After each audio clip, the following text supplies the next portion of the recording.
Hey, welcome in Rob Wright Snacks Pop Culture. And on today's show, we are talking about the Pacific Episode 1. And with me, as always, is Heather L. And we've got historian Marty Morgan with us. And he actually worked on the Pacific. So as we get into this, Marty's just going to tell about his experience working on the Pacific and telling us a little about it. And then we're going to dive into Episode 1 and talk about Episode 1. So Marty, can you tell us what you did for the show and how the show came to be? I was a part of a research team, and the way that happened was that everyone knows that Stephen Ambrose, the late Stephen Ambrose, my former boss, that he had worked with Tom Hanks and Steven Spielberg on a movie called Saving Private Ryan. He then worked with them again on a miniseries for HBO called Band of Brothers that we all know and love. And then Dr. Ambrose, coming out of the premiere of Band of Brothers, a little over a year after the premiere of Band of Brothers, Dr. Ambrose passed away on October 12th, 2002. And when he passed away, there was already an existing plan to make the series that we're here to talk about tonight, to make a series about the Pacific. The only thing is that I remember being present for discussions of this because I was physically present for a couple of times at public events where Ambrose was there, Hanks and Spielberg were also there. And for the grand opening of the National World War II Museum in June of 2000, Spielberg even sort of, he gave a spoiler alert in that he said, oh yeah, and we're moving on to the next step. We're about to premiere this thing called Band of Brothers. And as soon as that premieres out of the way, we're going to move on and we're going to make another series about the war in the Pacific. And Steve's going to write the book. And Dr. Ambrose was sitting right next to me and he acknowledged it and shook his head. And that was the first indication that I got that anything about the Pacific was going to happen. The plan had been that Dr. Ambrose would write a book. He was going to call it Citizen Soldier Pacific. And he would then pass that book down after finishing it and publishing it. That book would be used as a template to create the 10-part miniseries, the way that Band of Brothers had been used. And Dr. Ambrose, who preferred to smoke more than anything, met an untimely and early end in October 2002. And I remember going with his son, Hugh Ambrose, who died about 10 years ago. But Hugh Ambrose and I went and cleaned out the Ambrose house the week after he passed away. The Ambrose house at the time was in Bay St. Louis, Mississippi. It no longer exists because it was destroyed 20 years ago by Hurricane Katrina. Oh, wow. But when we went there, we went to his study where he did all of his writing, which was in like a spare bedroom above a separate garage. And we pulled vast amounts. We pulled all of the research material that was associated with this book that he was already writing that was going to be called Citizen Soldier Pacific. Now, that book was barely off the ground in terms of the writing. And so when he died and we pulled all that material and we brought it to New Orleans and took it to the National World War II Museum, it just felt very much like something that would never eventually happen because of his early death. About 6 months later, so this is well into calendar year 2003, Hugh Ambrose reached out to me and we began talking about how Spielberg and Hanks had reached out to him, indicating that they wanted to proceed with a project about the Pacific anyway.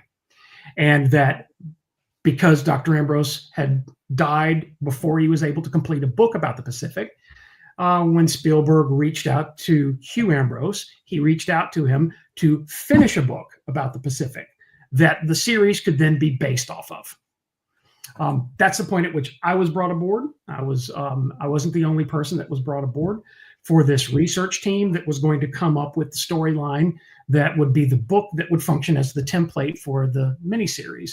But I was the first person hired. The second person hired was a guy named Seth Paradin. The third person hired was a retired Marine officer that I knew, and then a friend of mine from Florida named Bob Carr. He got hired on the project as well. And we were together attempting to compose a coherent story upon which a 10-part miniseries could be based. Wow, that's cool. Yeah, and it was a really cool thing. And I remember being in a meeting, I'm using sarcastic air quotes because it was me and you sitting in an office in New Orleans talking through a speakerphone to Hanks and Spielberg and McKenna and Orloff. And in that meeting, Spielberg said words that stuck with me, and he said, I really feel like we were talking about, the first meeting was, how do we follow every event, every major event of the Pacific War with one unit, the way that we followed one unit in Band of Brothers, and how do we follow that from Pearl Harbor all the way to the last battle? And Hugh looked at me and I looked at Hugh, and I said to him, well, you can't do that in the Pacific. And that was the earliest point where we discussed this multi-character pastiche, where we would bring multiple characters into the story, and that one would lead to another, and that would, in the aggregate, lead us all the way through the storyline.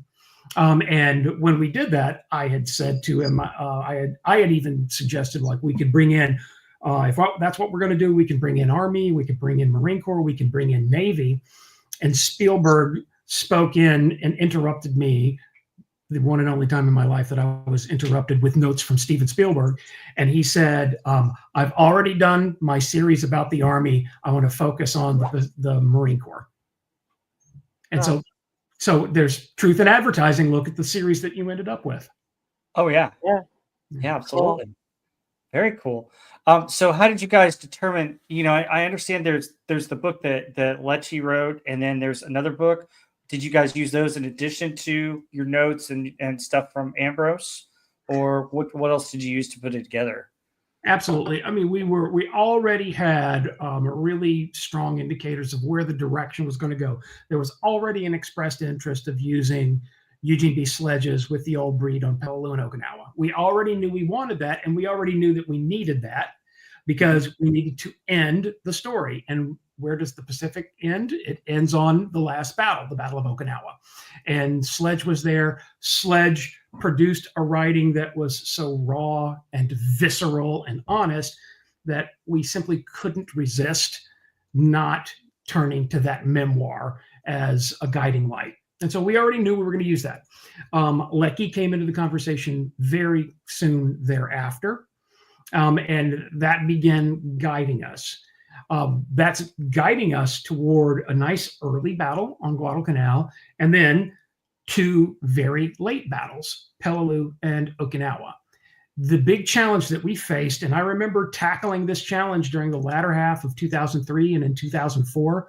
And so if you think about it, from the point where I came into this project until the premiere date, we're measuring that as nearly 6 years. So it felt like this was a project that was on the back burner and then pulled to the front burner and then back to the back burner over and over again for years, because it was actually years that it was going on. And the reason that I think it stretched out so long is because we went down a number of, as it turns out, rabbit holes, trying to pursue this idea of one contiguous story that would get us from the beginning of the war all the way to the last battle on Okinawa. And in that exploration, we wanted to populate the center part of that story, which would be the latter part of 43, so that we already knew Guadalcanal is going to get us through early 43.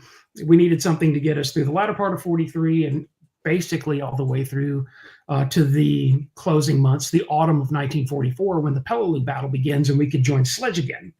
Mm-hmm.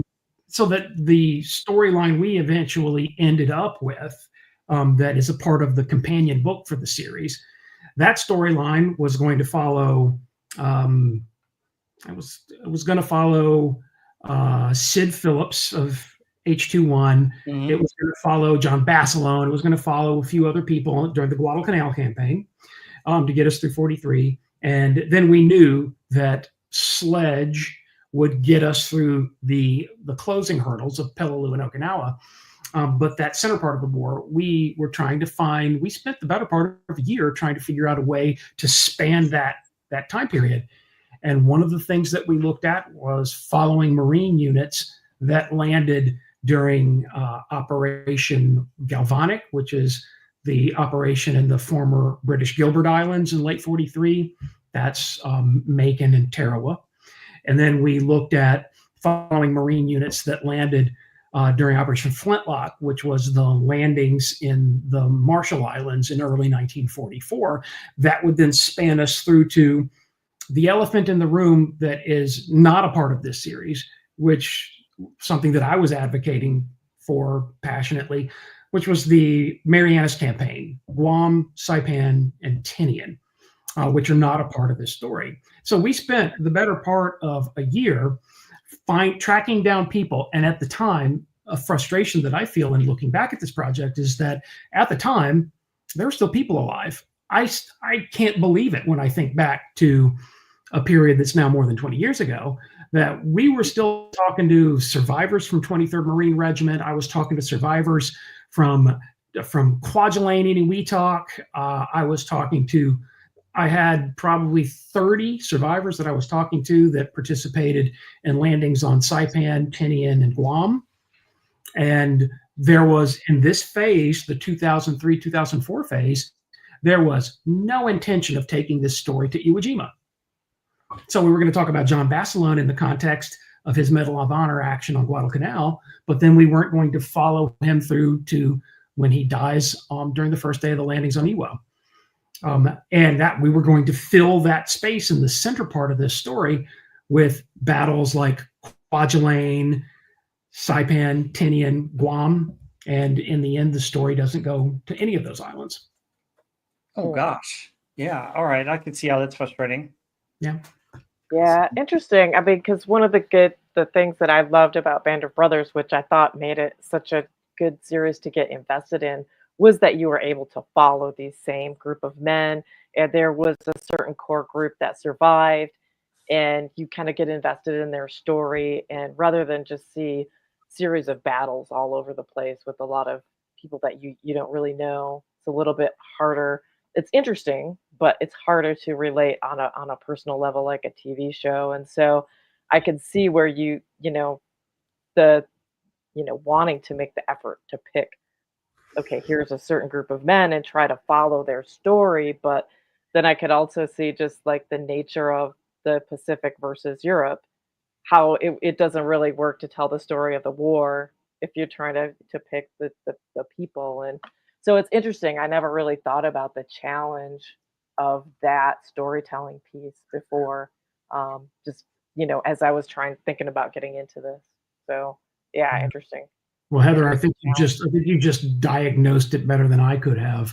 Because something that needs to be acknowledged is that this series, while it is a very good series, while it has its fans and followers, it did not do as well as Band of Brothers. And that's to put it mildly. Its numbers were, in comparison to Band of Brothers, very disappointing for HBO. And I've now had the better part of, gosh, at this point, 15 years to wonder why. And over the course of that time period, it has become more and more evident to me that it is the character-driven approach to storytelling that connects with people, rather than the episodic approach. I'm not saying that this series follows the episodic approach, because it's following people, and it's attempting to tap into that magic formula that rewarded Band of Brothers so handsomely. And although I know a lot of people watched it, and I know that there are a lot of people who are fans of it, because trust me, I want people to love this series. And I have to recognize that it didn't reach people the way that Band of Brothers did. Part of it too is like, I think I had tried to start it the first time immediately after watching Band of Brothers, and you kind of have your expectations set of the same thing. And so watching it now, I'm looking at it as completely its own thing. Like, don't compare it to Band of Brothers. Don't expect that. Let's look at it as this. And it's interesting though, because in Band of Brothers, we got so long to know the characters, because they start out in training, right? They're not even going to war yet. And you get to know them with just a focus on a few men in that setting. And it's not intense. There's not a huge group that you're looking at fighting a battle. Whereas this gets pretty quickly into the action, which is good, because I think it kind of reflects, like, after the attack on Pearl Harbor, they're going over there. The Marines are going in without they're not spending 2 years in paratrooper training. So it does kind of reflect what happened in reality. But that was one of the other challenges I thought is, okay, I got a very brief introduction and then now they're in a battle with these and in the dark, which is challenging, and there's a ton of men, and so I found it I had to watch it a couple times because it was a little bit difficult initially to know who are these guys and Mhm. who am I following. And so once I kind of made the effort to look at, okay, who am I looking at? Who are these guys? I enjoyed it a lot more because it wasn't quite the long focused introduction that Band of Brothers had. And the funny thing is that all of the characters that you're seeing in battle on Guadalcanal, they underwent, maybe it wasn't quite as long, but they underwent a training regiment before they were delivered to the Southern Solomons for that battle. Mhm. And during that training, I think they would have experienced, no, I know that they experienced combat training that was comparable to what Mhm. we see in Band of Brothers. And this might be an insight that you value. I don't know. You'll have to tell me after I share it. But I remember being in a meeting where there was a discussion of how much, almost like it was a budgeting discussion more than it was a storytelling discussion. And it was questioning a version of the story that we originally came up with, where we were going to follow three characters. One was a naval aviator, and that naval aviator flew into Pearl Harbor during the attack on December 7th. And by depicting that character, it was going to commit this series to a depiction of the Pearl Harbor attack that was going to necessarily be very heavy on computer generated animation, which was going to be very expensive. And I remember there being a discussion of the expense associated with that, and that if we followed that character, which of course the series eventually decided not to, but if we followed this naval aviator, we would have been forced to depict in the series the December 7th attack, and then the Doolittle raid, and then the Battle of Midway, all of which would have been very expensive things to put on screen. Mhm. And I'm not saying that the decision in the end was made entirely over economics, but I was in some meetings where I heard people moaning about the influence of budget on making character decisions. And so what you see in episode 1 of this series then is everyone's talking about Pearl Harbor. It's the Right. elephant in the room. It has just happened. Everybody knows what's just happened, but you don't have a depiction of it. Right. And that I would think it was treated in a way that it contributes to tension building, Mhm. and it also saved a lot of money. Yeah. Yeah. Yeah, I could see where it would do that. Now, was there any concern? So with that, with saving money also, you have so many movies that are specifically about Pearl Harbor or about Midway. Was Right. that another factor in some of this where, Spielberg didn't want to do like episodes that already had like tons of movies already done on them? Yeah, and to defend him, Michael Bay had delivered this budget breaker of a Pearl movie Harbor. called Pearl Harbor, and that was in 2001. And so, although that was in the past, it was not the distant past. And so there was this feeling of like, well, somebody like Michael Bay kind of tackled that. I mean, the movie that he ended up making is a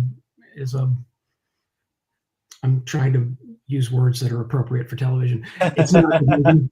It's a romance, right? Yeah.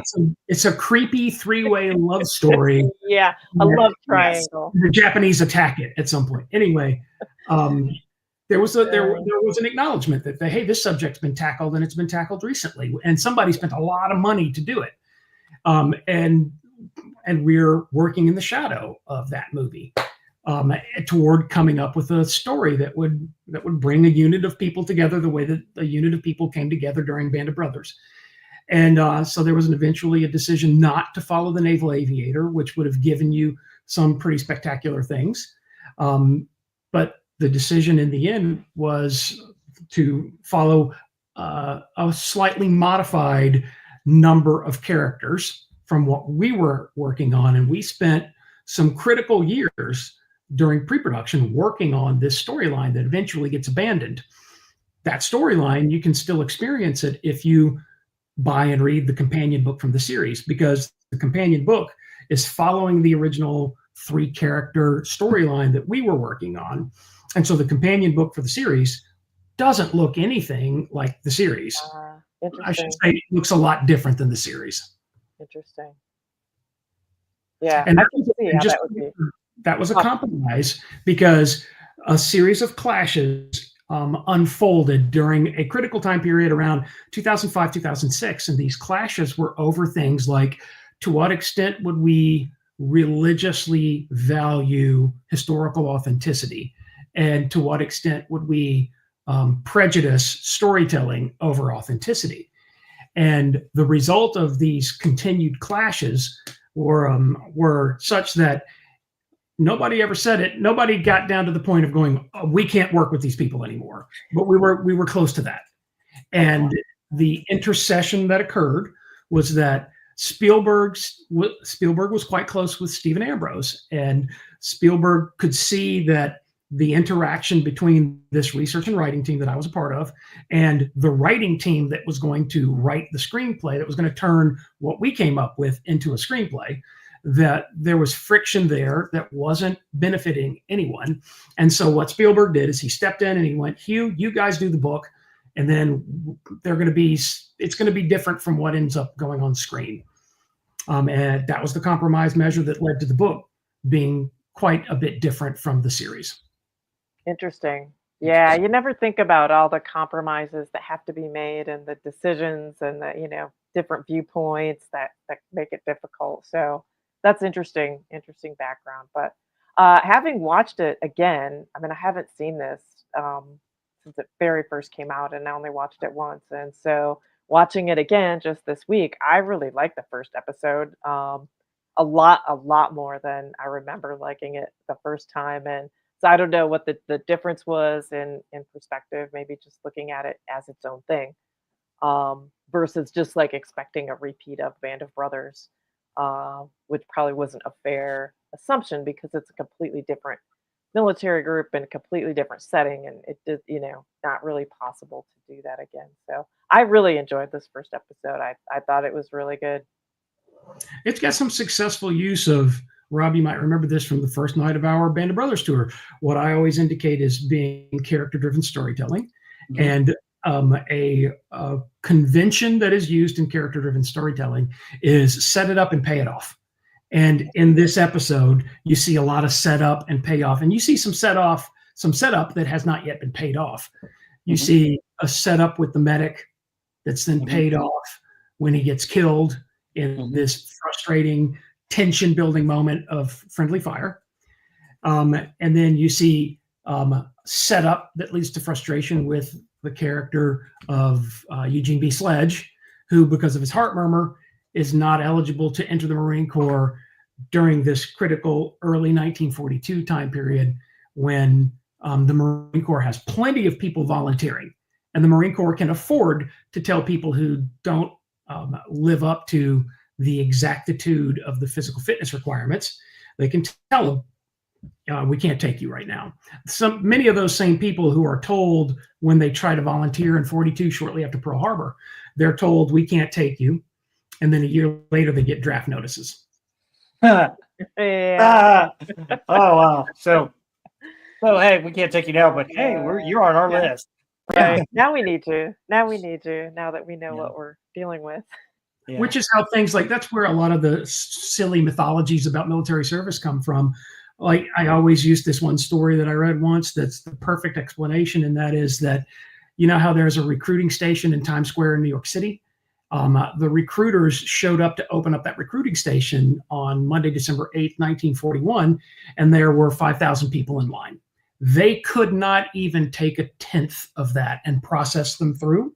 Right. And so in order to just get people out of the line, they had men that walked up and down the line saying things like, if you have flat feet, if you are colorblind, if you have any kind of medical condition to include a heart murmur, step out of line, we won't take you. If you have a criminal arrest history, step out of line, we can't take you. And using these mechanisms, they chopped that line down to a group that they could actually manage. There were still too many people in line, but they could manage it. That's why we see people turned away during the early months of World War II, of American involvement in World War II.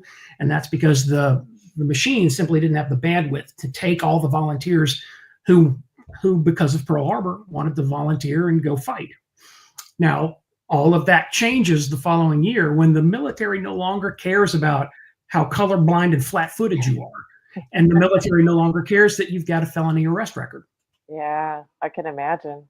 I mean, just the casualties of the Pacific alone just had to be horrendous. So I could imagine the standards would come down fairly quickly. Oh, Yeah, and absolutely. the standards. I remember doing a series of a couple of weeks of research during the writing phase of the series about the changes to Marine Corps recruit training during World War II, where the length of Marine Corps recruit training before the war began, it was a certain number of weeks. It then shrank dramatically, pushing through the critical time period when they had way too many volunteers in the pipeline. And then when there were significant changes to the draft in 1943, and because as a result of those changes in conscription, there were a lot more people coming through Marine Corps recruit training, and the Marine Corps had to shorten it dramatically again. And all of that testifies to the fact that we're beginning to lose a lot of people in the Pacific. And we begin losing them pretty quickly. Over 7,000 Americans lose their lives during the 6-month-long Guadalcanal campaign. And those are people who were already in uniform for the most part. From the officers and senior NCOs were already in uniform before Pearl Harbor. And a lot of the private soldiers, they joined as a result of Pearl Harbor. And we lose a lot of good people on Guadalcanal. And it's hard to replace them. And that's not the only big battle that we fight in 42.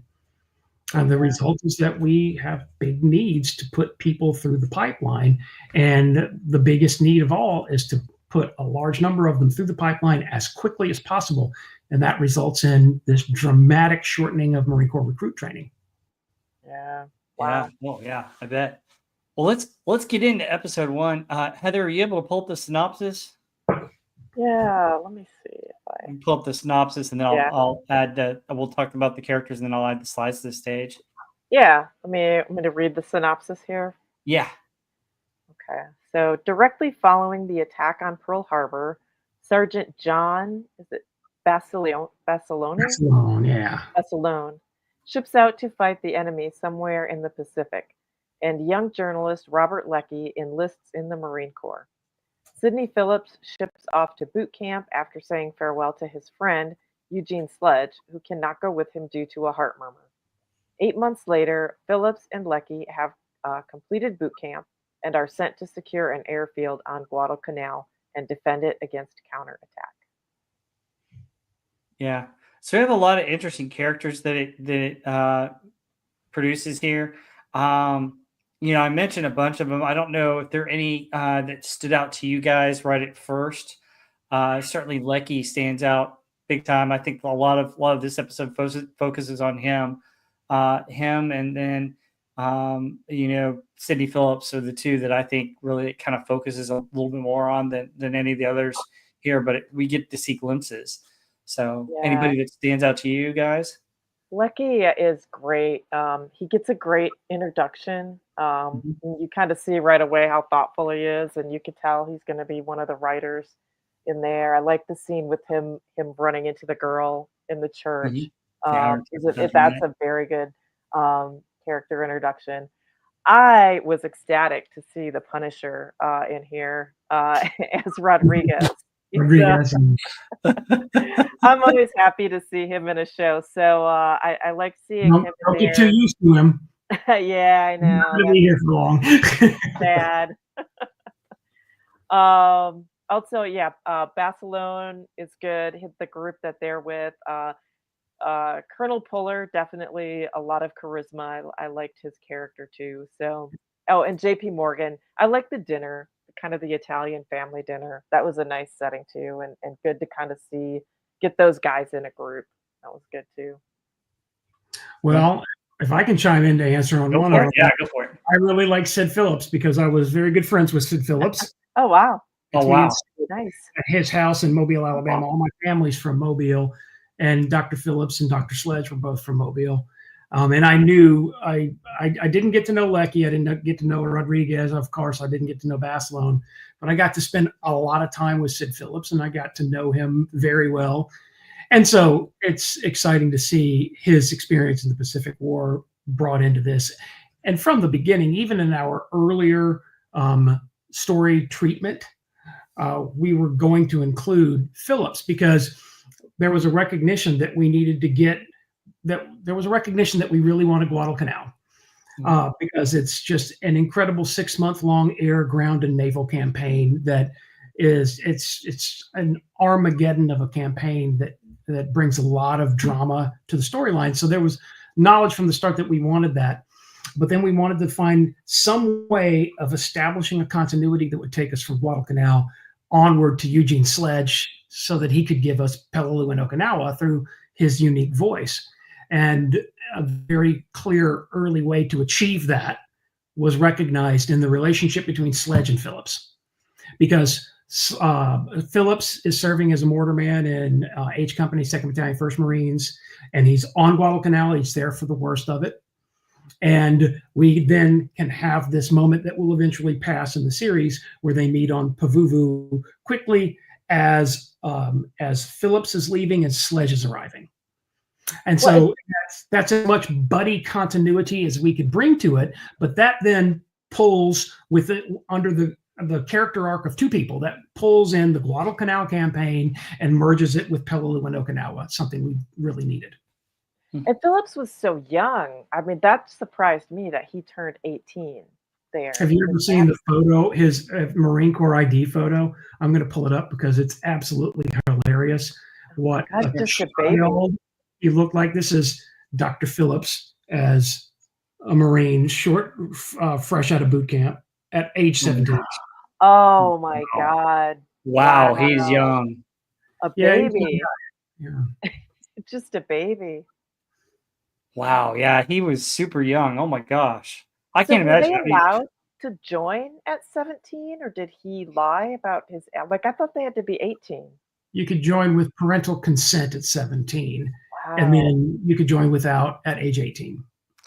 Yeah, and apparently, I'm gonna get a little bit off topic, but apparently I read stories about there was a guy who was like 12 or 13 that snuck on and actually won a Medal of Honor, but they had to take it away because he was too young.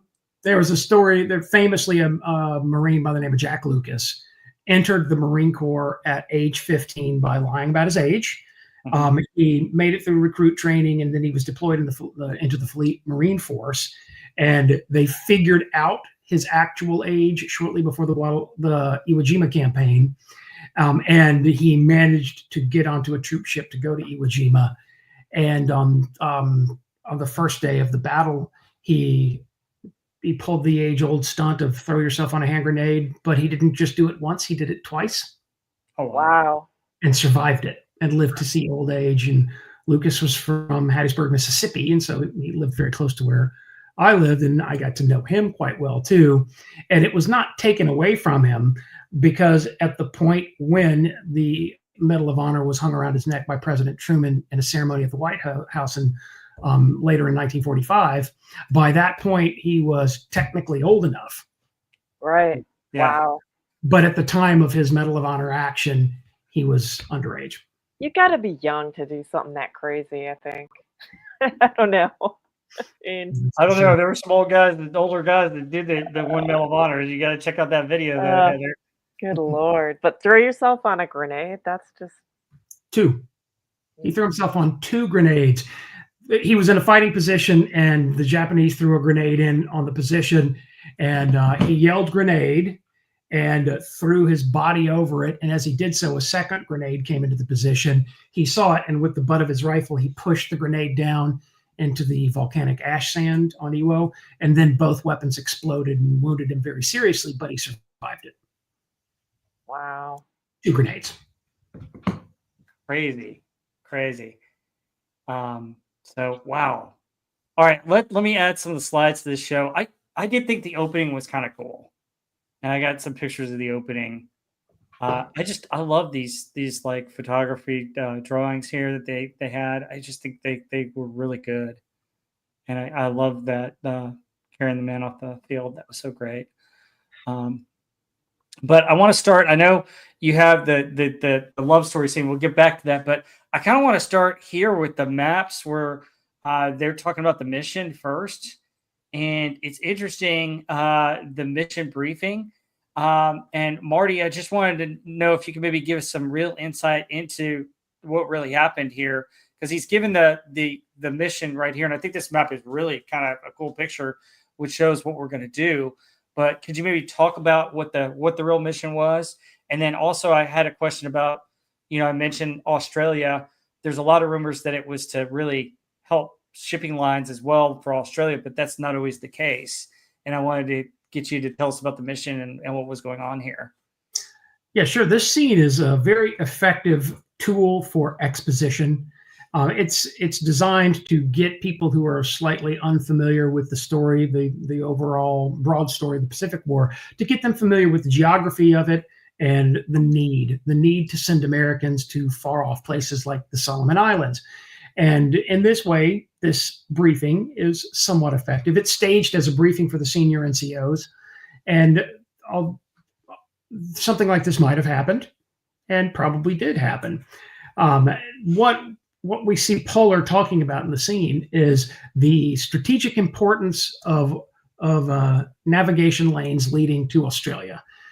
Because in late 1941, the Japanese launched what they call the centrifugal offensive. That offensive was designed to move Japanese Imperial Army and Navy forces into the area of French Indochina and Indonesia to take on colonial powers in the form of the British and the Dutch, and also to confront the Americans, so that the Japanese, as they moved south into this resource-rich area, they would not be challenged by the American military. The American military has a significant presence in the Philippine Islands. It has a presence also in parts of Micronesia and then other islands of the Pacific, stretching famously all the way to the Hawaiian Islands. The Japanese, as a preemptive move at the opening of the centrifugal offensive, conduct attacks on a series of American possessions. And I really appreciate the fact that this scene in the movie makes mention of the fact that simultaneous to the December 7th attack on Pearl Harbor, there are attacks at other locations that are a part of the extraterritorial holdings of the United States. And he's mentioning it as, although it's on the other side of the international date line, the attack on Guam is occurring just hours after the attack on Pearl Harbor. And he mentions a few other places. And then he mentions the Philippines. And the Japanese sought to preempt American, British, and Dutch forces from interfering with their push to the south to seize an area rich in natural resources that they needed. And then he goes on to explain why it now is necessary for the United States to push the Japanese back, because the Japanese in that opening drive had advanced to a position to where they could threaten the Solomon Islands. In April of 1942, they'll ultimately move into the Solomon Islands. They'll first go to the seat of British colonial government in the Solomons, which was on an island called Tulagi on the other side of, that would be Sealark Channel from Guadalcanal. And then they would make this decision to begin building an airfield complex on the north shore of Guadalcanal, near the mouth of the Lunga River. And they would do this so that they could then bring in multi-engine aircraft that could threaten New Hebrides and New Caledonia, which were bases that were being used by the American military, by the French, and also by the Australians, and that by attacking those bases, it could set the Japanese up for attacks that would interdict or interfere with the shipping lanes leading to Australia.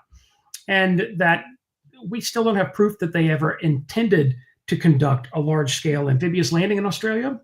But it certainly looks like they had that in mind, because as they drove south into the Solomons and began building the airfield on Guadalcanal, it looked pretty clearly that what they wanted to do was use air power from there to strike against, for example, New Caledonia, and then maybe even use the attacks based by bombers based on Guadalcanal as a preliminary for an amphibious landing in New Caledonia. And from there, the Japanese could definitely sever the shipping lanes that were keeping the supplies running from the US to Australia. And in this way, the Japanese could have fundamentally shifted hemispheric strategy. Wow. Yeah, that's what I was thinking with this. And that's, it's so interesting to see and so interesting to understand kind of the importance of where Guadalcanal is and why it's so important at this point in the war and taking it and keeping the Japanese from doing all of that. So really cool. And I do love how he's explaining everything over here. And then he says, forget about the war in Europe. We'll support those guys basically when they need us, which I thought was kind of a funny line. But yeah, I think it sets up the mission. It sets up kind of the series really well. And I love, as you guys may know by watching some of these things, I love maps. So anytime I can get a map and see and visualize it, it's a good thing. But then we get into the different characters, and I'll go back some slides where right before this we got to see Leckie and kind of a love story that's interesting to this. And I thought this was very interesting where he meets Vera at the church. I thought that was really kind of cool, kind of a sweet moment. So, yeah, there was a National Day of Prayer in the United States on Sunday, December 7th, and that carried over into Monday, December 8th, where Americans of all walks of life went to churches all across the country to pray for people who had been affected by the December 7th attack. Yeah. And that provides the setting for this meeting. Yeah. I think Heather just lost some internet. She'll be back in a minute. But ironically, so spoiler alert, they did get married, but she died last year. She lived to be 100. Oh my gosh. So I had no idea. I saw that and I'm like, oh my gosh, she lived to be 100 years old. Wow, kind of cool. So I guess she got to see the show and the series. I don't know if you guys ever met her or anything like that. I didn't get to meet her, but I know she saw the series. Cool. But yeah, wow, I just was amazed at that. So hopefully Heather will be back in just a moment. I know she's had some internet problems that have just been awful for her. But yeah, we get to see her story set up here. And then she had mentioned that she really liked the dinner that they had, that Italian dinner, which I thought was really kind of cool. Good way to introduce some of the characters, and I think some of the future characters to this, because they mentioned that one guy was going to boot camp while the others were shipping over, right? Right, yeah. So I thought that was really cool. And then I don't know if you noticed it. There was a moment here that I thought there was an interesting aspect of this that I don't think was really shown. You couldn't really show on Band of Brothers, but it was a cool moment that I kind of picked up on during the dinner. It looks like you have just a brief father-son moment there, and we're talking about a couple other father-son moments, and it seems like there's an interesting father-son dynamic that you see setting this up, which I thought was kind of interesting. It's a bit of a theme in this series, these father-son interactions. And the interaction here, in film and television, it's referred to as glance choreography, where you get the exchanges of glancing between characters that are meant to communicate things in the point. It asks a lot of actors to pull something like that off well, and to pull it off with some subtlety. And I believe it's expertly achieved in this scene where father and son glance at each other, knowing that this, the relationship's different now. This used to be father-son, now it's man-to-man. And then we see this same dynamic repeated in the episode a little bit later, over the issue of the typewriter, the handshake, and Leckie arriving at the train station. Yeah, and I thought that was really interesting. I mean, his father's more worried about the car, and he's trying to tell him, hey, which typewriter, but then I think the father finally realizes, hey, wait a minute, I'm focusing too much on my issues, and wait a minute, this is my son leaving, and he's not my little boy anymore. He's a man. All right, this is how people. That's how people behave. That's real. That's the real world. People behave like that under times of great stress and tension, rather than addressing and confronting that tension it's easier to get distracted by chitter chat about the car and what's wrong with it. I think I ran over a twig back there, and it's making the car pull to the right. When he doesn't quite know how to mobilize the emotion to present an appropriate goodbye to his son as he goes off to serve in a war. Yeah, and that had to be hard. I mean, if you start to think about that, I mean, I can't imagine that. I mean, that's got to be one of the hardest things that he would have had to do. And then we see it also with Sledge and his father. Yep, and we're going to see that right here.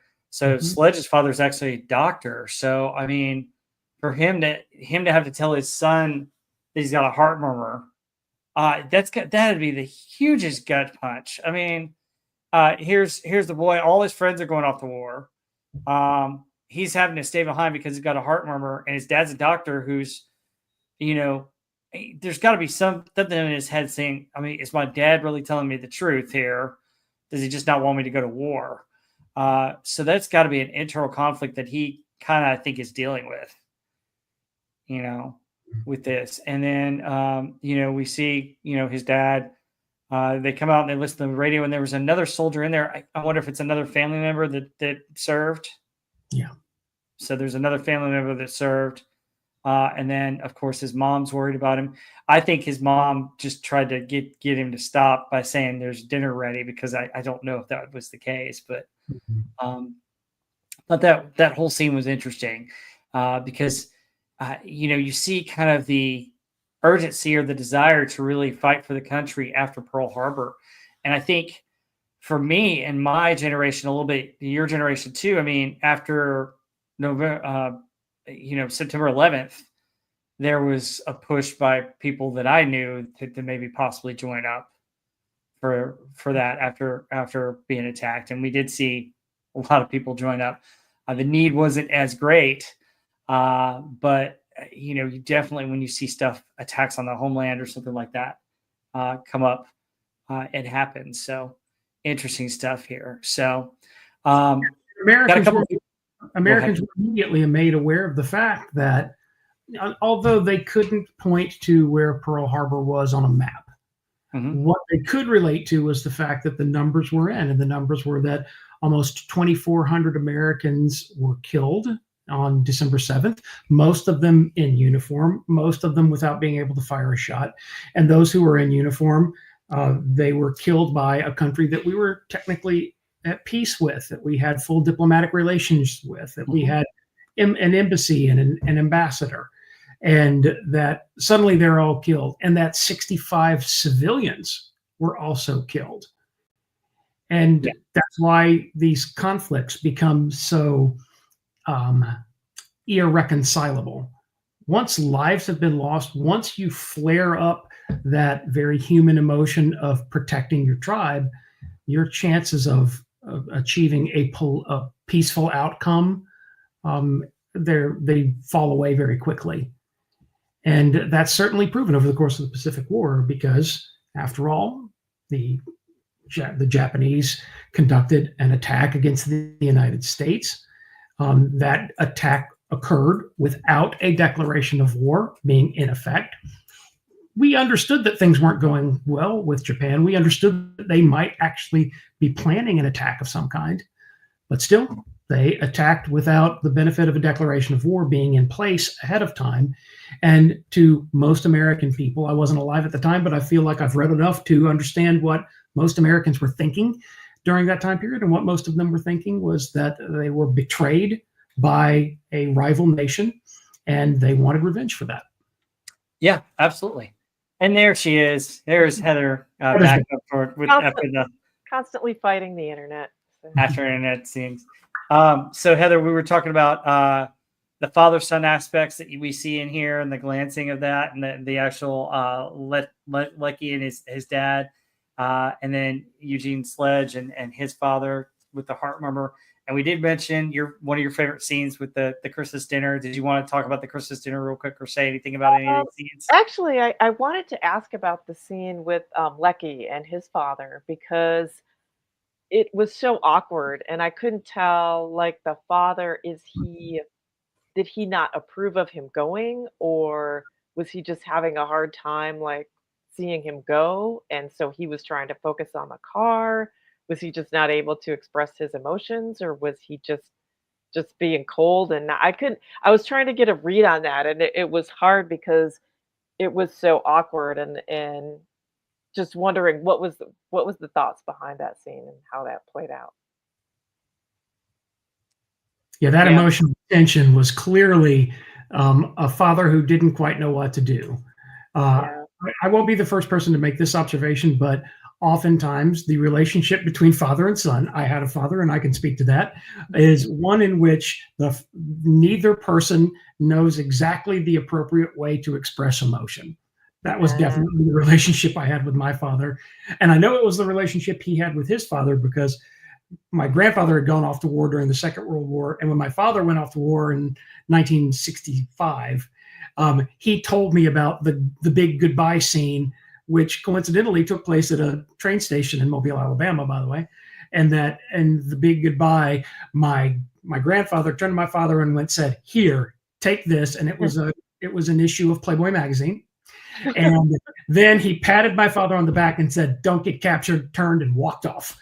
And yep, that pretty much nails it. That's I think how the depth of emotional reflection between father and son. It can sometimes be like that. And when the grandfather was a World War II veteran, member of the Greatest Generation, survivor of the Great Depression, don't expect him to gush with a lot of emotion. Right. And maybe we're seeing something similar to that in this scene. Yeah. Yeah. And that generation too is, more stoic than what you would see people now who are, sometimes too much. Maybe maybe have too much emotion today, Too but quick to express emotion. It's yeah. funny, it's funny you should say that because something I was thinking earlier of like, how would these opening scenes of this show look different if the Pacific was made today?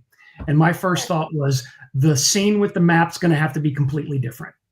Mhm. Because I remember when we were working on writing and coming up with the storyline for the series, which is functionally 20 years ago now.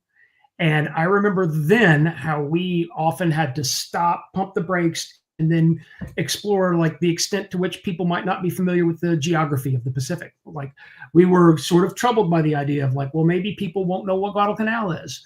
Well, we have to have some mechanism to let them know what it is, why it's important, and why our characters are going there. That was 20 years ago. We were worried about it then.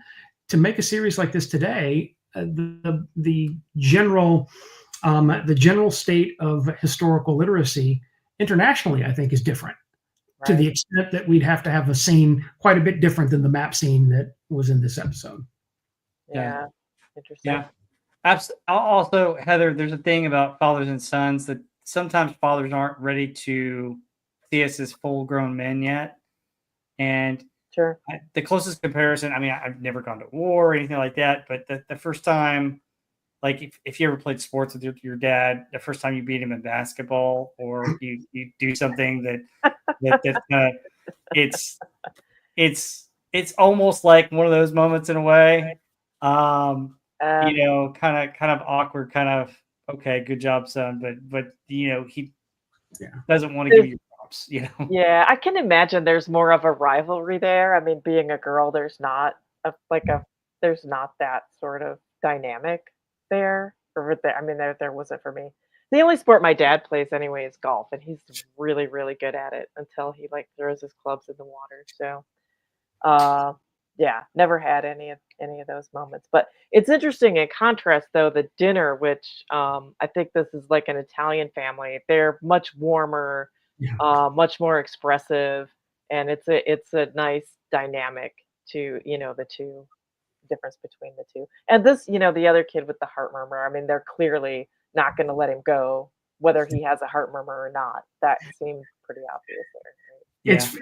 It's fun for me that the story ended up going to these places because I'm raised in both of the places depicted here because my father was in the Army, and so I was raised on a U.S. Army post in New Jersey, and you're seeing a New Jersey Italian family at Christmas dinner, and that is being bounced off of Alabamians.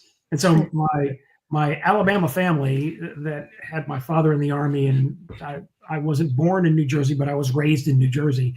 And so having seen both sides of these scenes, I can see the way that you would have a Southern Alabamian stoicism, and that it's a nice counterweight to New Jersey Italians.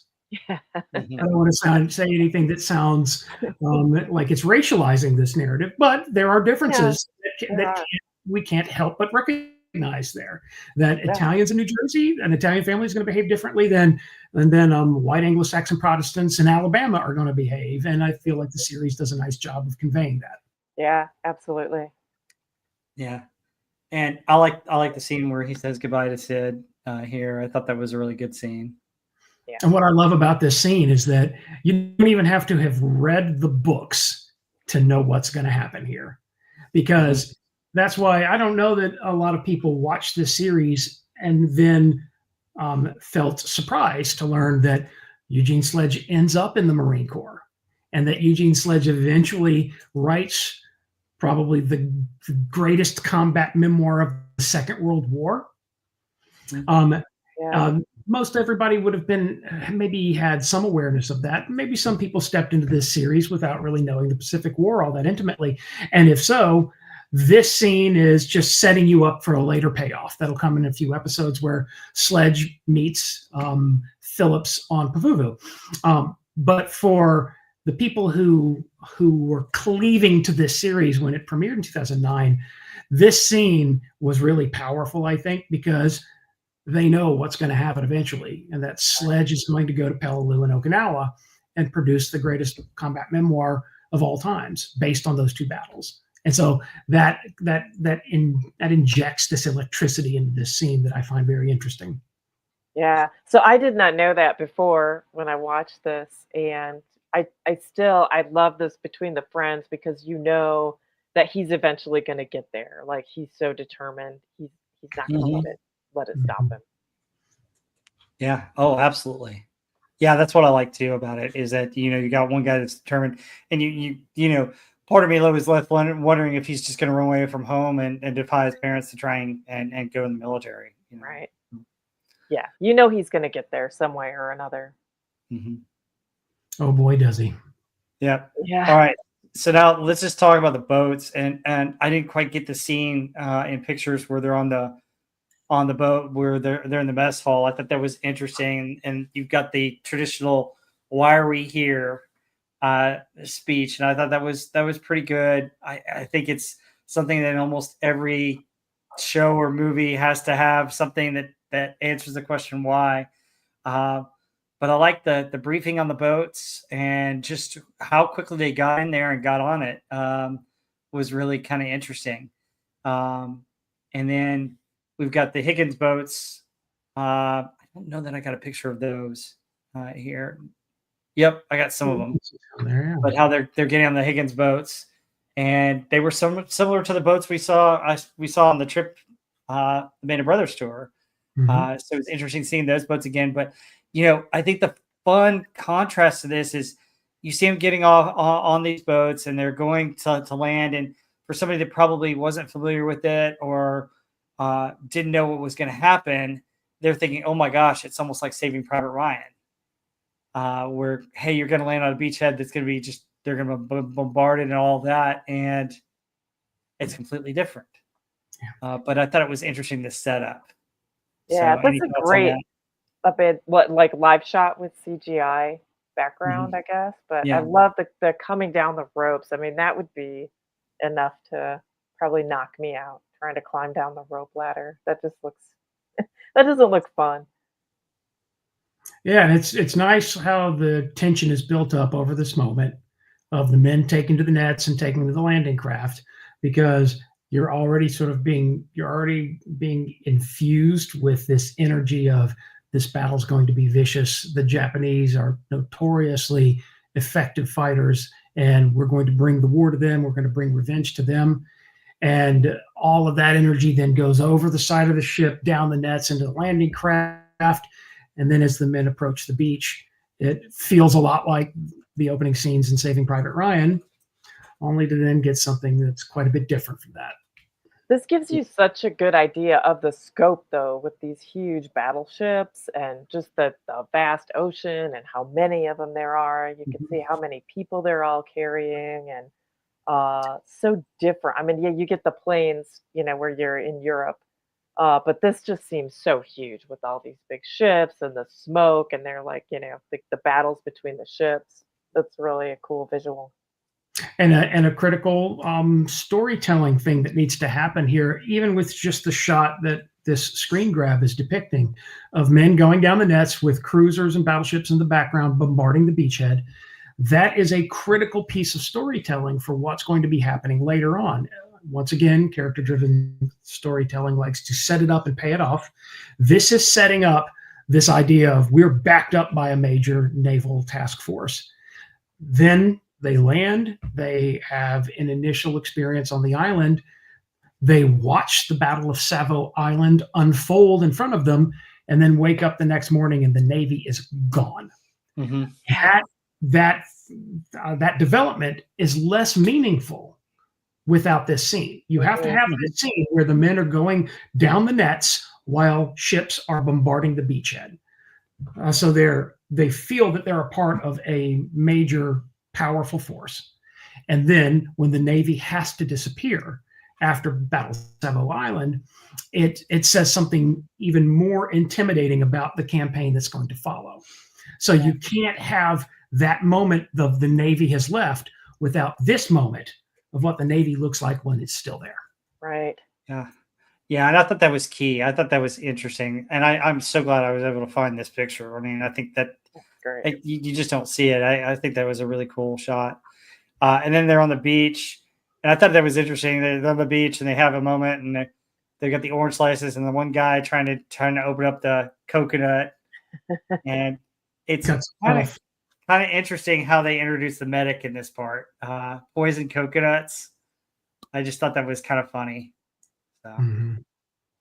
There was apparently scuttlebutt about that. I mean, scuttlebutt doesn't have to be based in truth, and it often is not. But there was some scuttlebutt about that. And here, yet another great example of set it up and pay it off. Yeah. Oh, yeah, absolutely. And we'll get to that. I want to ask you about, so we've got some of the guns that they're bringing out, and Leckie and Kluckler had the M1917 machine gun. Can you maybe tell us a little bit more about that gun? And the other interesting aspect is the formation. Those guys were in the center of the formation because obviously they didn't have rifles to protect them. But I thought that was an interesting gun, and there's some interesting stuff about it. Marty, is there anything more you could tell us about the gun? And here's like the example of it. Yeah, what you're seeing there is the M1917A1 heavy machine gun. That was a 30 caliber weapon. The weapon had been in U.S. military service since 1917, although the versions that are here are 1917A1s that had undergone a modernization and modification program in 1936 to make them M1917A1. That weapon system was designed by the greatest gun designer who has ever lived, John Moses Browning. And it was Browning's answer to a recoil-operated, water-cooled, belt-fed machine gun. And what Browning created in the form of the M1917 machine gun, which led eventually to the M1917A1 that you see here, is one of the most rugged and reliable weapons to be used in the era of the world wars. And it even had service life that extended beyond 1945. The 1917A1 was being used as a heavy machine gun. That doesn't mean that designation doesn't reflect on the size of the bullet. That reflects on the way that the weapon could be used in combat. And laying down heavy fire means that you're laying down fire without having to interrupt your fire periodically to allow the weapon to experience some air cooling. And that's because the weapon has a water jacket that completely surrounds the barrel. The barrel rides in about a gallon of water. That has the effect of moderating temperature buildup on the weapon to such a degree that the operator does not have to use short controlled bursts. It's sort of funny that in the episode, you see a lot of short controlled bursts of fire. That's not because the weapon needs that. That's done in these episodes because it's depicting the men attempting to conserve ammunition. But then later on during the Tenaroo River or the Alligator Creek action, you're seeing there's one point where you have an M1917A1 gunner that just burns through about 70 rounds without stopping. The weapon can take that. That is what this weapon is designed to do. The water jacket makes it possible for the weapon to lay down uninterrupted bursts of automatic weapons fire, thus achieving the heavy designation as a machine gun. And in almost every respect, this is the most effective of the various American machine gun systems that are used during the Second World War. And it is a part of absolutely every battle that we fight in the Pacific, in the Mediterranean, and in the European theater. And in many ways, it's kind of the starring character of this episode. Oh, I think so too. That's why I wanted to ask about it. Now, the cooling mechanism, would they have to refuel it, put more water in it, or did it always have a gallon? I mean, you got to think that some of the water would evaporate, and they probably couldn't use ocean water, right? Yeah, the salt water content, and technically they're not using. You could use water, but the problem with using a 100% water in the jacket is that you will lose a lot of what you have to steam. Now, there's a detail in here that I deeply appreciate them including in this episode, and that is that the weapon was issued and operated with a condensing can, and there is a hose that leads from the water jacket into that condensing can. And ideally, as the weapon fired and created heat and turned the water into steam, that steam would recondense in that can by traveling down that hose so that you could use that again, pour it back into the water jacket. Oh, okay. And you could use water in a tropical environment like this because there's no concern that it's going to freeze. But for cold environments, like when M1917A1 Browning machine guns are used during the Battle of the Bulge, they used something that was comparable to antifreeze that could achieve the same type of efficient cooling, only without being concerned with it freezing inside the jacket. Cool. Interesting. And then I don't have a picture of it, but we had talked about the Thompson. Here's another picture of the gun. The Thompson, and you said that the Thompsons were actually accurate in this one, that they were on the tour. Marty went over 3 different Thompsons that were used and developed during World War II. And the one that's depicted in this series is the accurate one to 1942. Yeah, there's a product improved version of the Thompson submachine gun that's developed eventually by Savage. It's a bit too early in the war to get to this improved version of the Thompson, and so they're not really a part of the Guadalcanal battle.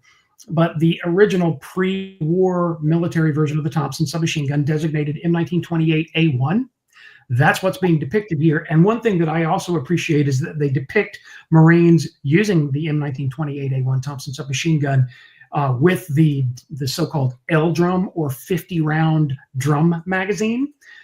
That was still something that was being encountered regularly in Fleet Marine units during the War of the Pacific. They stick around all the way through to the final battle on Okinawa. You just don't see them that much after the Guadalcanal campaign. But the 50-round detachable drum magazine, it provides the operator with 50-round magazine capacity, and that's hard to argue with. Mm-hmm.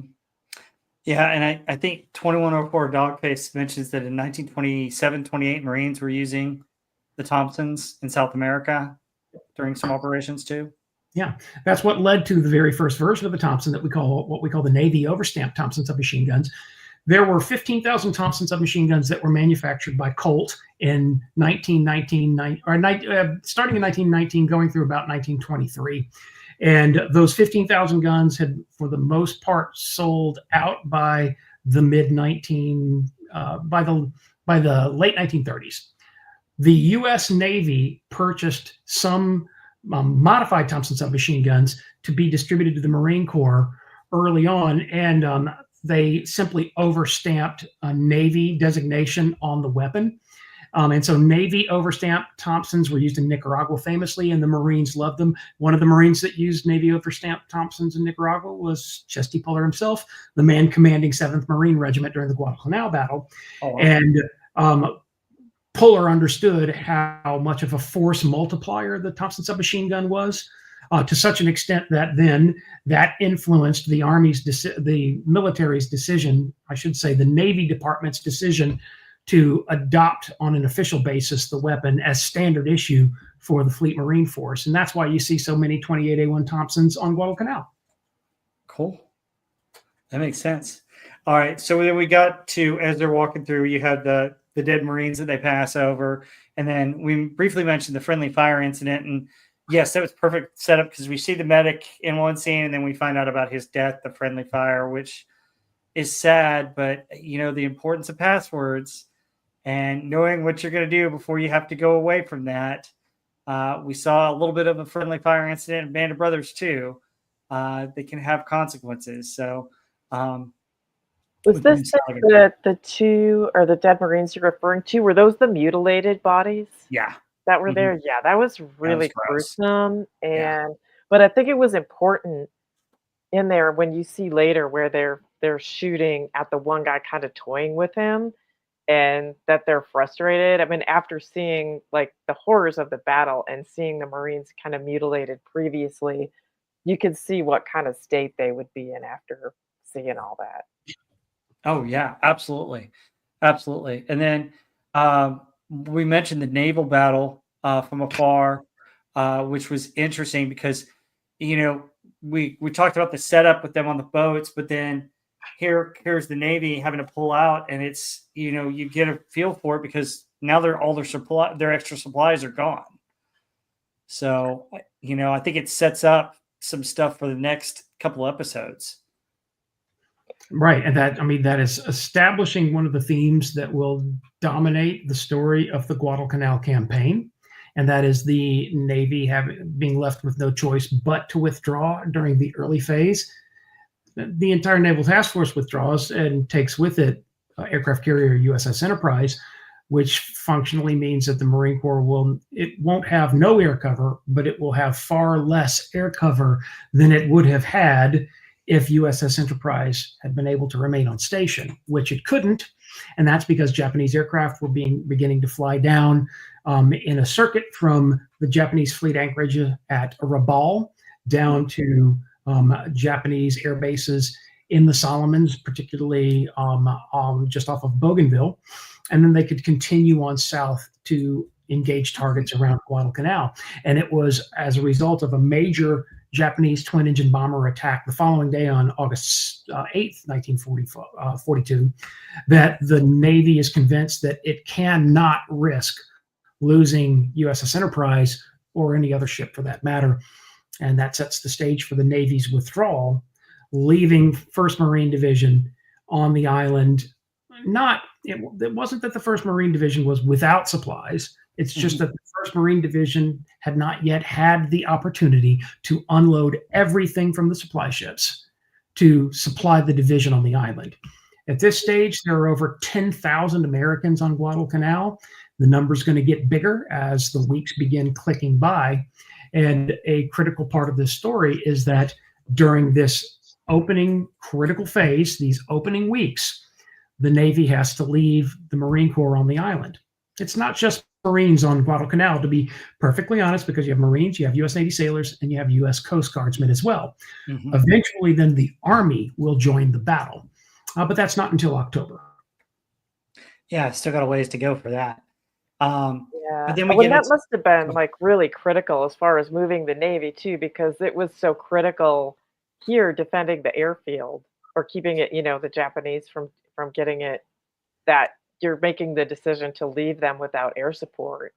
I mean, I can't imagine like the decision that goes into that too, because both pieces are they're all so important. I don't know. It just seems like they're holding these men here to hold is critical as well. So it's critical for them to hold the island after having established the beachhead. And to be perfectly honest, we don't leave them without air cover. It's just that we withdraw the logistical support line that will keep aircraft in operation. The Army has aircraft on the island very soon after the landings. There are aircraft that were from USS Enterprise that end up staying on Guadalcanal for a few weeks after Enterprise has to leave the area. The Army then begins sending more aircraft there. The Marine Corps will eventually transfer aircraft to the island as well as the battle begins to escalate during the closing weeks of 1942, pushing toward the beginning of 43. And during this time period, you're seeing Japanese naval units that are using the waterways leading south toward Guadalcanal. They're using them on a nightly basis. The U.S. Navy initially has to retreat, but then rejoins the battle. The Army is involved. So you have air units associated with the Marine Corps, the Army, and the Navy flying from the island. And all this does is it adds this level of desperation to keeping the 1st Marine Division and then elements of 2nd Marine Division that are on the island, keeping them in the fight. And a critical turn of events is when the Navy has to leave at this critical early moment in the battle. Yeah. The whole thing's so intense. This whole part, this second half of the episode is super intense. Yeah. And then we get this super intense night battle, which is very interesting. I mean, and I think that the like we said, the gun is the huge key to that. But I thought it was interesting that the Japanese attacked with, I think I read somewhere where it was 970 soldiers. And I thought the U.S. troops, where they were stationed and how they were set up, I think they were well positioned, really well for an attack. And boy, I read where we took out 780 of them. Is that right? They were well positioned. They were well positioned because they were tipped off that the enemy was coming. It was no secret that that eventually the enemy was going to show up and threaten the perimeter at Lunga Point, where the Marines had established their beachhead. But then there was an advanced early warning that a force of just over 900 Japanese were approaching from the east. That is what led to occupying the area around the Ilu River. The action is sometimes referred to as the Battle of the Tenarue. There was a mistake made where the Marines thought that it was the Tenarue River when it was really the Ilu River, and that's why most people will just go with Alligator Creek, because sometimes the Ilu River was known as Alligator Creek, and it cuts down on the confusion by just referring to it as that. And so with the knowledge that the enemy was going to approach the point where the Ilu River enters Sea-Lark Channel, we're seeing Marines of H-21 that are moved into position to defend that area, and most importantly and most dramatically, the sand spit where the river reaches the sea. Yeah, and it seems like, it's funny the way that they set up, and I you see them set up the barbed wire, and they set up the machine gun, and then when they get in the firefight, the Japanese tend to try and outflank them, and they're able to cut off that flank quite effectively. And I'm sitting there going, oh my gosh, it turned into a turkey shoot, like they said at the very end, because it just, wow, they were so well positioned. That turkey shoot is even worse than what's depicted here. There are a few oblique references to other elements that are fighting there that are outside of the unit that's being depicted, because what we're seeing here is Phillips and Leckie's unit, which is H Company, the 2nd Battalion, 1st Marine Regiment. There were other units that were a part of that battle that would set up making use of the M1917 A1 water-cooled machine gun, but then also making use of the M1A1 37 millimeter anti-tank rifle. And there's a clip in here where you see one in the background. It's the morning after, and there are all the dead Japanese bodies littering the sand strip at the mouth of the Ilu. And you briefly see a 37 millimeter anti-tank rifle in the shot. That weapon could fire an armor penetrating round, but that weapon could also be issued with a canister round. And the canister round converted the 37 millimeter anti-tank rifle into a shotgun. And there are examples of Japanese troops from the Ichiki Butai during the Tenarue River or Ilu River or Alligator Creek action coming across the sand spit directly into the gunfire of M1917A1 heavy machine guns and 37 millimeter anti-tank rifles firing canister. And that was brutal. That's what I was going to ask. I mean, the Japanese tactics seem pretty questionable to me. I'm so glad you made that point, because to defend the Japanese, it's here that we sort of get set the stage for the Japanese sort of blindly and wantonly carry out attacks. That's not true. The big problem here was that the Japanese had an intelligence an intelligence assessment of how many Marines were in this perimeter, and their assessment was way low. They didn't know that we had over 10,000 people in the Lunga Point perimeter at this point. They thought it was more like 1,000. And so to Colonel Ichiki, commanding 28th Infantry Regiment, it seemed to him that it would be no big deal at all to overrun a small force like that in a bold and sudden nighttime assault. Not knowing, and then the fortunes of war are not with him, because then this coast watcher eventually gets word out that that the Japanese are approaching, and the result is that the Marines are able to move into an effective, coherent defensive line to meet that Japanese attack when it finally reaches the perimeter. And when it reaches the perimeter, there are far more Marines there than the Japanese had thought. It just goes to show you that the fortunes of war can sometimes favor you and sometimes work against you. And in the example of the Elu River battle, the Alligator Creek battle, the fortunes of war were not with the Japanese. Yeah, and 2104 Dogface also mentions that they would use what was known as a bonsai charge that would be kind of intimidating, where they charge in, and usually the other army retreats because it's so intense right up front. And doesn't work here. It doesn't work here, and that's because we were lucky enough to have heavy weapons deployed in a way that is consistent with their proper use. And just for the record, the bonsai charge, when the Japanese used them against us a lot during the war, and used them very effectively against us. There are plenty of times during this war when American positions crumble under the weight of a Japanese bonsai attack. And a bonsai attack, although it might seem like something medieval, although it might seem like something that's not well thought out, it's incredibly well thought out, because the way that an effective bonsai charge can function is by quickly closing ranks with your opposing force. And if you can close ranks with the opposing force cannot use his heavy weapons against you. So that the weapons that we see here, the weapons that delivered the victory on Alligator Creek, are the M1917A1 heavy machine gun and the 37 millimeter anti-tank rifle using canister rounds. If the enemy is able to overwhelm you with numbers very quickly and get his men in on top of your fighting positions, you're not going to be able to use the heavy machine gun or the anti-tank rifle effectively. Those weapons are only effective when you have a standoff cushion between you and the opposing force.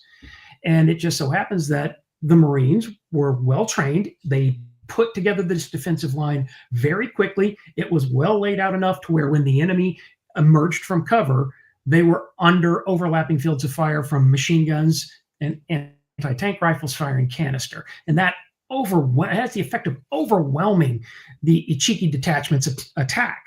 And that's why the morning after, there are about 800 dead Japanese littering the sand spit at the mouth of Alligator Creek.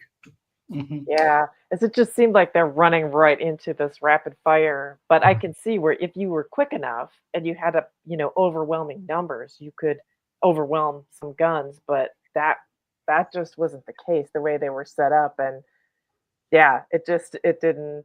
Maybe, I mean, also it's dark and lack of intelligence, I guess, but it looked like, they're just charging into this gunfire, just like, oh my God. Yeah, absolutely. And also, art of war, if you got the numbers to be able to attack your enemy and close the gap quickly, that's one of Sun Tzu's principles, I think. Right. And you see here, the Marines have laid out this defensive line where they have a clear field of fire. They use the terrain to their advantage, and the terrain it's the mouth of a river. The enemy is going to have to cross that river, which means the enemy is going to be very exposed. And while moving through this exposed area, a linear danger area, as they call it in the military, you simply pour your firepower onto them. And in this case, if they had established that defensive line in the jungle, they wouldn't have had quite the open zone for the killing zone that they had. But in this case, the terrain of where the engagement takes place it provides that open zone so that you have uninterrupted fields of fire and the enemy has to pass through them. And that firepower just overwhelms the enemy. Yeah.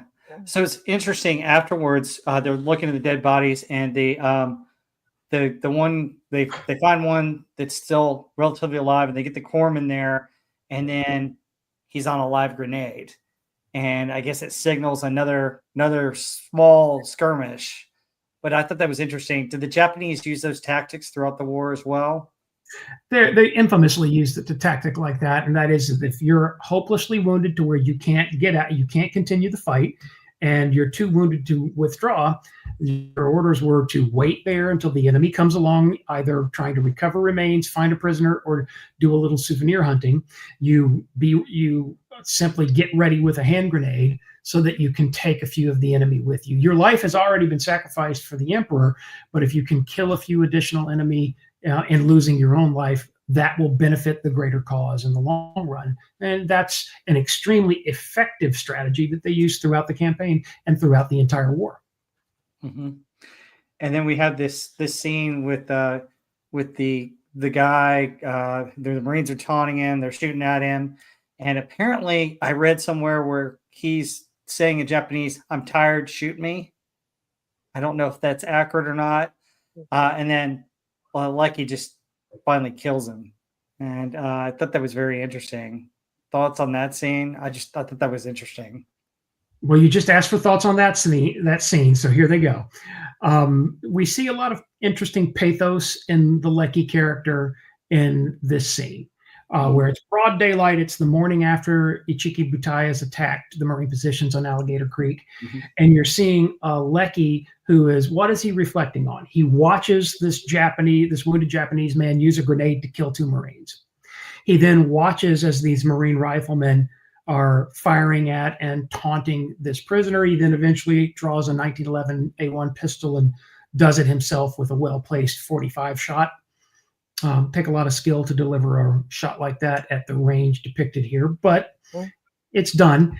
And there's also another moment that I wanted to just complain about briefly, and that is that as they're going through the personal effects of the dead Japanese, you see one guy pull out an American flag. There's a moment where you see him staring at a toy that was in his bag, and Leckie's looking at, there's the doll. You see him looking at some photos, and you hear someone deliver the line of dialogue like, "These are the men that attacked Guam." And the members of them, there's the slightest possibility that maybe one member of Ichiki Butai had been a part of the Japanese 144th South Seas Regiment that had attacked Guam the year before. But this unit was not the unit that did that. What this is doing is set it up, pay it off. What this is doing is meant to contribute to this developing pathos in Leckie, because where all of this emotional pathos will drive this character is eventually to a breaking point. And here we are at the very first battle of the war, and Leckie is already being depicted as already beginning to kind of run out of the emotional bandwidth to deal with what he's dealing with. And what I remember when the issue of whether or not Ichiki's battalion had been on Guam, I remember that was a question that came to me for research from Hugh Ambrose that I worked for during the early phase of the pre-production development of this series. And when that request came to me, I remember kind of scratching my head and going, why do you want to know if they were at Guam? And now I know why, because this is the point where truth and screenplay writing blend together. And ideally, they're supposed to complement one another. And what ended up happening here was that this moment in the series, the screenplay writers needed this moment. Why? Because they're building up this big emotional payoff. It's not a positive payoff. It's a negative payoff. But they're building toward that, and they need this moment. They need it to be a dark, menacing enemy lurking in the jungle at night who attacks like the Viet Cong, comes out of nowhere. It appears that they throw all of this wild, unregulated rage at you. And that's all supposed to be this initial contribution toward the enemy is lurking in the jungle, and the enemy is so very dangerous, and the enemy is savage. That's what that's all supposed to be there for. And what was done here with connecting Ichiki's Butai to the invasion of Guam was to contribute to that by saying, these guys are crazy, and look at the way that they just attacked us across this sand spit and completely wasted all of their strength. And these were the guys that had attacked Guam, and it provides this sense to the character that I'm never going to make it out of this conflict alive. And the men in Ichiki Butai had not participated in the attack on Guam.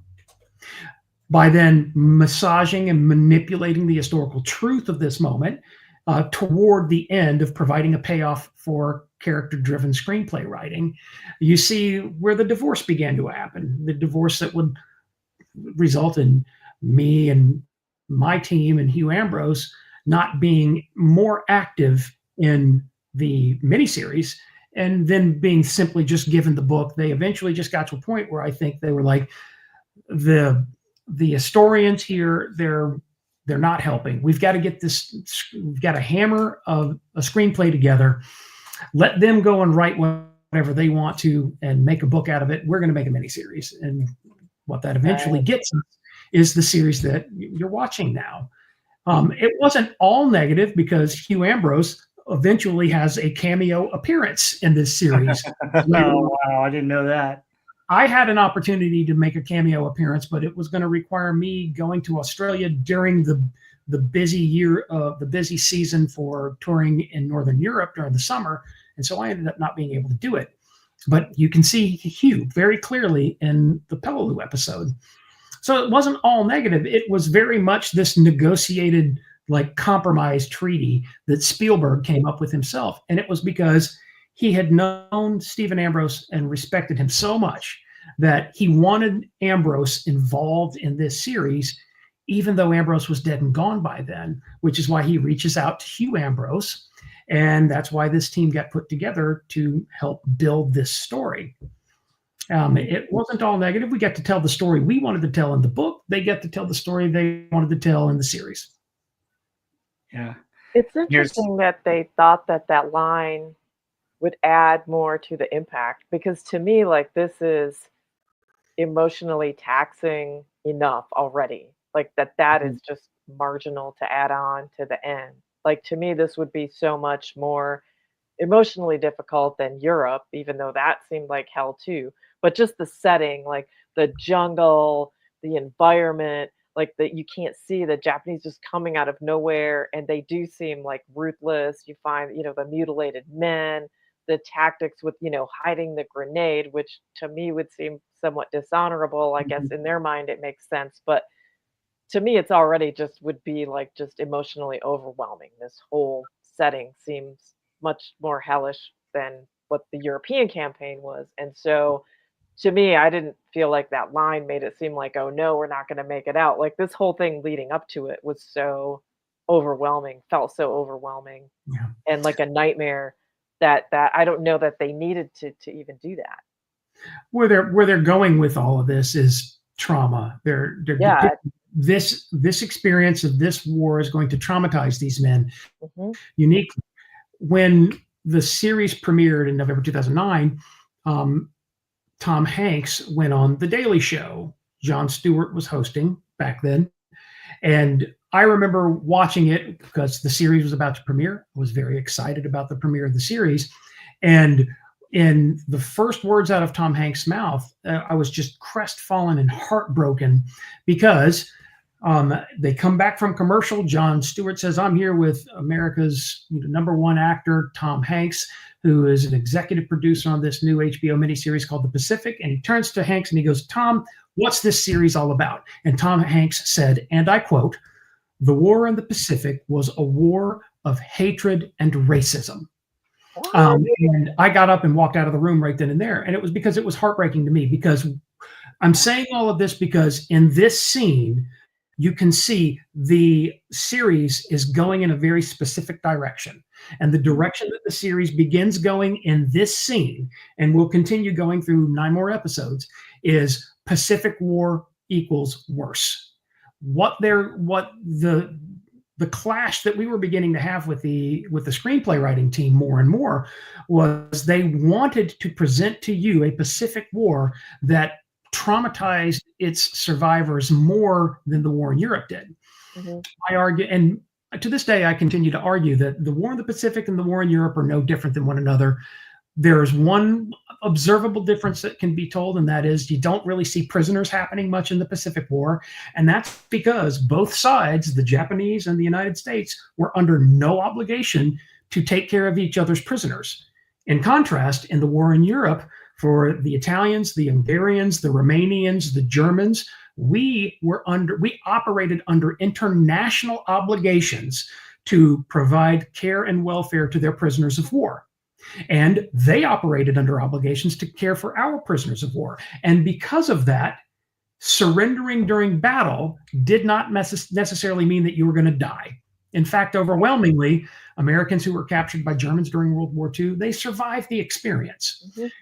In contrast, Americans who were captured by Japanese, they, for the most part, do not survive. And that's because the Empire of Japan and the United States of America had no obligation whatsoever to one another to care for prisoners of war. And what that meant then was this process of surrendering when all else seemed hopeless. It's absent from this war. Right. I'm not here to tell you that that makes it a different war in and of itself. I could see how it would make people think slightly differently. But this war it's equal in brutality to what's happening in Europe. It's slightly different over the prisoner of war issue, but what the Bruce McKenna, Tom Hanks team wanted to sell you was a Pacific War that was about hatred and racism. And I don't particularly think that the war was.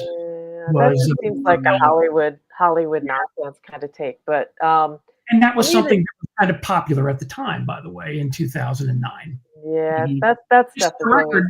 Keep in mind, whenever you think about this series, keep in mind the timing. Band of Brothers came out before the war in Iraq. This series came out right about shortly after the troop surge. And so this series is depicting warfare as not being justifiable, as not being just, the way that you don't have a question about the mission in Band of Brothers. There's no one that's sitting back and thinking, we're here, we're doing the wrong thing, and we're fighting on the wrong side, and this enemy is terrifying. You don't have that pathos driving Band of Brothers the way that pathos drives the Pacific. That's at the center of it, to the extent that Tom Hanks, the first words out of his mouth on The Daily Show were, "This is a war of hatred and racism." That's really a weird take to me, because, I mean, when I watch this, I wouldn't think at all, oh, this isn't justified, or we shouldn't be doing this. And, like, I mean, it doesn't seem like Japan would have even entered into an agreement about prisoners, because they're determined to fight to the death, which you see with the guy with the grenade. They're like a no surrender mentality anyway. So how would you even take them prisoner? Like that doesn't even. So to call it like hatred and racism is just, to me, just Hollywood nonsense. I mean, they attacked Pearl Harbor, so I don't know. I'm not sure how they think it's not justified to fight a war. I mean, I will say this: I agree with you 100%, Heather and Marty. I agree with both of those angles. The only thing that I would say that sometimes when you would talk, like I talked to my grandfathers and how they would regard the Japanese. They would mention racial type stuff, but that's way after the war, way later. I think at this time when they're going into the war, it's because Japan attacked us and we're trying to fight for our homeland, trying to get them for attacking us. But you're right that the time reflects political, social things that they're trying to force. And while there are definitely copious amounts of examples of racialized language being used against the Japanese, I believe that racialized language is occasioned by the war, not created. Yeah, exactly. I don't believe that our desire to destroy Japan was built on racism. I believe the racialized language that comes out of everybody's mouths during the course of the war, that's occasioned by the fact that everybody's very angry over the fact that Americans were killed by a sneak attack on the Pacific Fleet anchorage. So they're fine. I guess they're fine with Germans being called Krauts, and they don't think that's racism because they all think they're justified in fighting Germany because of their, And to this day, it's a double standard. Yeah, to this day, Kraut is not really considered a pejorative, whereas the three-letter G word, I can't speak it. If I want to have a career and continue doing what I want to do, I can't utter the J word, the three-letter J word, because that is a racial Which is a double standard. Because if Kraut was the name for someone of a different color, it would be, they'd consider it racist. And to me, it looks like the same war. I don't know how we can recognize enemies as being better or worse than one another when one of them creates facilities for the mass murder of humanity and the other one uses poison gas. Keep in mind that the Japanese were the only side to use biological and chemical weapons in combat during the Second World War. Who's worse there? Somehow this series is trying to convince me that the war with Japan was more visceral and violent, and that was all occasioned by race, when to me they look very much like the same level of brutality, aside from the issue relating to prisoners of war. But that was just for the record, because I did my master's degree in history in the mid-1990s, around the 50th anniversary of every major event of the Second World War. That was a very trendy and popular way to look at the history of the Second World War through the racialized lens. And that was still sort of around. That kind of had a new breath of life during the Bush era of the war in Iraq.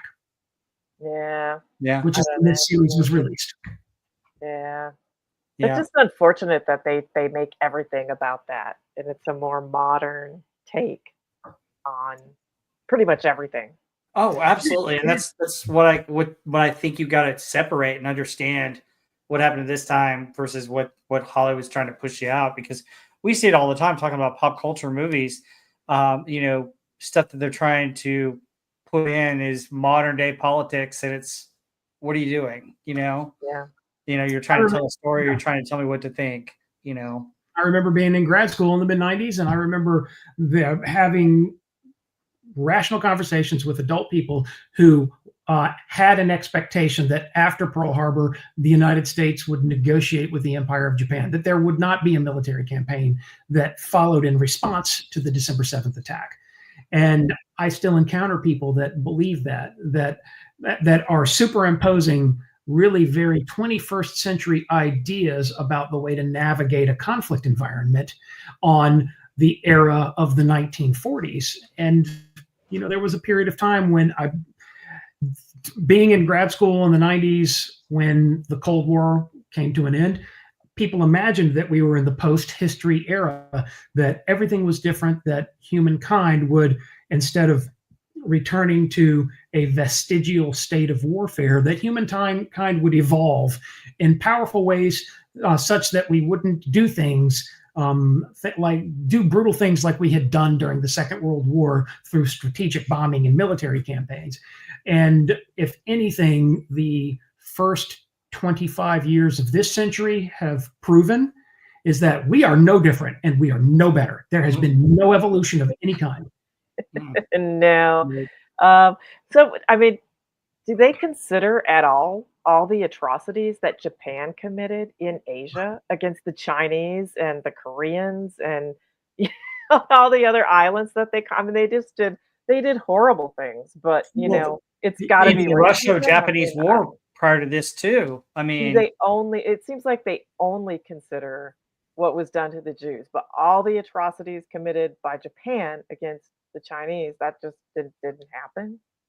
Yeah. What I remember happening in 1994 was that the Smithsonian Air and Space Museum was building toward an exhibit that would happen in 1995 for the time with the 50th anniversary of Hiroshima and Nagasaki, in which they were going to display a partially restored Enola Gay, and that that exhibit was ultimately canceled because it was shrouded in conspiracy and scandal from the beginning. It never even happened. The exhibit was canceled before it even got off the ground, and it was over an issue of the language that would be in the exhibit describing the way that the war in the Pacific began, and that description was devoid of any reference to the intense brutality of the Japanese Imperial Army and Navy in the campaign against the Chinese, particularly against the cities of Shanghai and Nanking, famously or infamously the rape of Nanking. No reference to that whatsoever.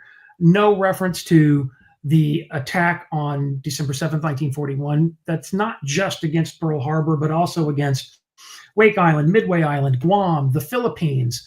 No reference to any of that. No reference to the brutalization of American prisoners of war that are captured with the fall of Bataan in April 1942. No reference to anything you would think the Japanese military conducted itself in complete faith and confidence of international obligations that it never signed. But we are not told of that in the exhibit about the Enola Gay that eventually got canceled. And that's because so many people raised a stink about this idea of the Japanese being allowed to dodge the issue of the brutality of the campaign that they conducted during the Second World War. Yeah. Yeah. And we haven't even talked about kamikazes yet. Yeah, right. That's an episode 10 thing. Yeah. Yeah. Yeah. Wow. Wow. I mean, it certainly would be hell to be in it. So I don't know if you can, you can't go overboard in predicting or trying to show it as extremely brutal. But to pretend that the motivation is like racism or something like that, I don't know. That's just a Hollywood nonsense. And that's such an old and tired trope now that I think largely it's retired. I hope it deserves to be retired because it's just not an accurate way of understanding the historical realities of the Second World War. Yeah. Yeah. 100%. Yeah, I agree. So what's worse, to be on Guadalcanal in 42 or be in northern Luxembourg during the Battle of the Bulge in 45? What's worse? It doesn't matter. They're both horrible. To me, this just the environment seemed awful because of like you're in the jungle. It seems harder to see, even though Bastogne seemed like hell too. Like the people rushing out of the jungle and just the intensity of the Japanese. It just felt like more nightmarish to me. Not that the other was pleasant at all. I mean, that looks horrible too. The cold and like the shelling, and I mean, I just want different types of. A critical part of this, a critical thing that is missing from the war in the Pacific that you have in abundance in the war in Europe, and that is people who have been liberated and are there quick to thank you for having liberated them. There's we're not meaningfully encountering that in the Pacific War. We're definitely not encountering it on Japanese island outposts. Yeah, you might get that in the Philippines. You might get it in the China-Burma-India theater. But on these Pacific Island outposts, there's nobody there waiting to be liberated, nobody rushing out to give you a bottle of wine and hug you and kiss you to thank you for delivering salvation to them. And that, I think, makes the war in the Pacific taste fundamentally different than the war in Europe. Yeah, absolutely. Yeah, and it seemed like also the other aspect is you're on all these different islands, and certainly there are periods of downtime, but there's not, you're always looking for an attack. And you don't know whether it's going to come from the sky or from another group that's going to drop off another set of men. I mean, in Europe, at least you had lines and some kind of form of where the enemy was. And it's familiar looking, right? I mean, there's cities, farmhouses, buildings. Versus being in a jungle setting, that just seems. And so much of this geography is completely foreign to the cultural experience of the United States. Yeah. Absolutely. There are no Americans who land on Guadalcanal in August 42 who have ever been there before. Right. Whereas when we land in Sicily, we had hundreds of Americans who were Sicilians and had been to Sicily before. Yeah. And that, I think, also makes it fundamentally different. Yeah, absolutely. Absolutely. So, all right. Sounds like we've kind of touched on all the historical perspective. Anything else we want to mention as we wrap up episode 1? I loved the birthday song at the end and the Uh, changing of the lyrics. I thought that yeah, was a nice ending. Um, yeah. Cute song. How blanked are you now? Yeah, Yes. exactly.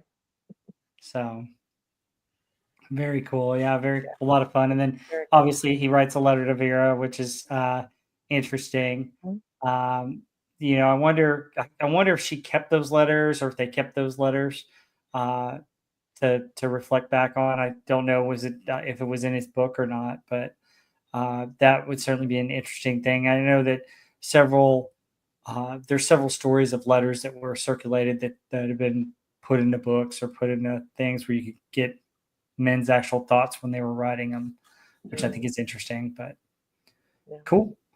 All right. So as we wrap up, want to know what's going on, Marty? Do you have anything coming up like on the History Channel or anything you want to plug? By strange coincidence, yes, actually. Um, two of my new History Channel series have just had recent premieres.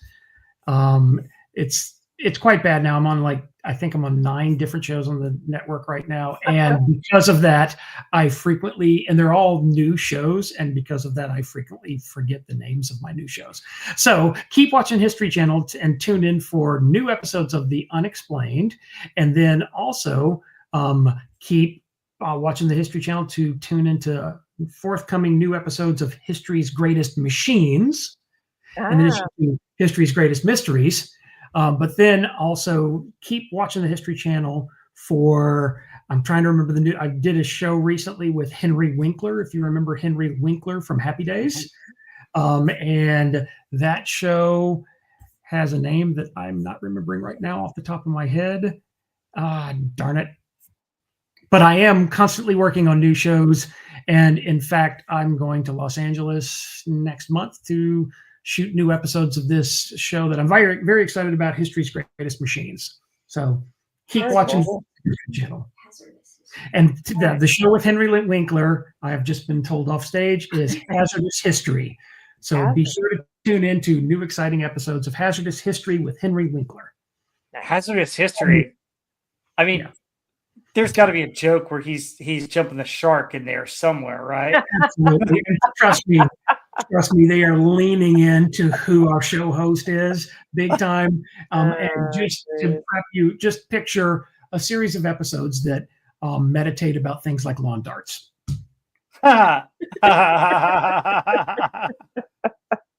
Lawn darts.